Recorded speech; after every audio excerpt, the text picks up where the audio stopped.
Good afternoon, everybody. This is Thomas Wood with MicroQuant. I'm the host of the MicroQuant Live Trading Room. Today we're going to talk about a few of the trades that we had, some of the best trades we had in today's trading room. We had a very good day. We had 3 or 4 extraordinary trades that turned out to work very, very nicely in our favor. The first one is heating oil, and we had a short in heating oil. We took the short right here at this overvalued price where that red arrow is, off of a bearish divergence on a 60-minute chart where we had equally high or higher prices compared to the previous rally right here, but a lower indicator reading.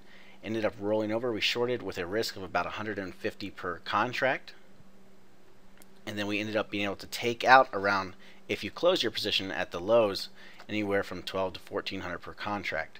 But we're trying to hold it. We think we're in a great position for a longer term swing trade that could potentially return up to around 10,000 a contract. And the reason we think that, if you pull up the daily charts, you can see, and this is another reason why we were talking about shorting. We have this daily downward leaning channel that we've been in for the past few months. Today we were right up against the highs of that channel, so we had very little risk when we were looking to short it. We were shorting with our stop just beyond the high, and we were literally just a few ticks away from that, and it ended up rolling over and moving in our direction very nicely. So those that actually took the short and that are still in it, you look like you're in great shape to potentially hold on to this trade for a longer term swing trade to the lows, where this market could come all the way down around 2.8, which would be a huge move. Again, that would take a few weeks though, depending on which contracts you're trading. Hopefully you were trading the March contract as we were suggesting in the trading room. The next great trade that we had today was wheat. We had a long in wheat. We ended up taking about 15 cents per bushel out, and I know a few traders are trying to leave on the second half of their trade and try to catch the rest of an up move for a longer term swing trade. But the reason we got long here, we got long at this undervalued bar on a 15-minute basis where this blue arrow is. And the reason we did that, we see the market rolled over. We had equally low lows, so we came back down with price and equaled the same lows that we had before. But if you look at the momentum indicator, we had significantly higher momentum indicator line and histogram level for our momentum. So the momentum was starting to shift higher even though the prices were coming lower. And then we also had a higher low on our migration index and a higher low on our cycle finder. This market ended up rolling over, and like I said, we took out about 15 cents per bushel when we exited. We didn't get out at the very top. We could have had a little bit more. We left a few cents on the table, but that's all right.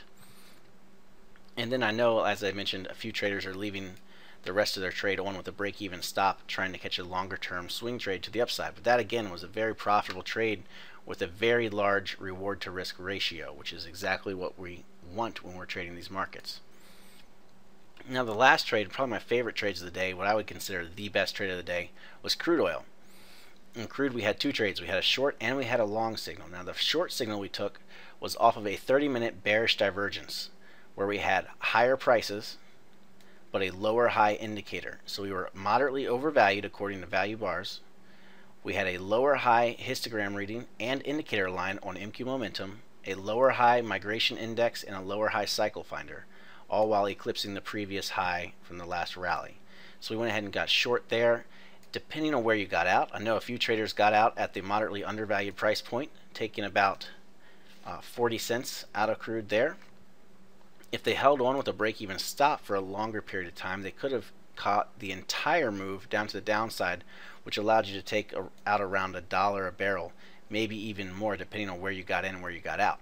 And then we talked about getting long at this significantly undervalued price point on this 30-minute chart based off of this uptrend line that we have drawn. And if you got long there and then covered at the opposing significantly overvalued price point on the 30-minute basis, you had another opportunity to take anywhere from 70 to 80 cents out to the upside. So in all in, you had the opportunity to take between $1.70 and $1.80 a barrel out of crude today alone. Ended up being a great day for trading crude. Now the reason we had this trend line drawn is on a 240-minute chart. We were connecting the lows from January 16th to the lows of January 23rd.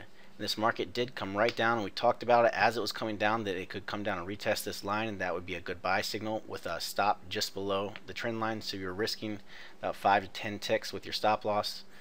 Ended up, like I said, taking about 70 to 80 ticks out to the upside with that there. So that ended up being a great trade as well in both directions.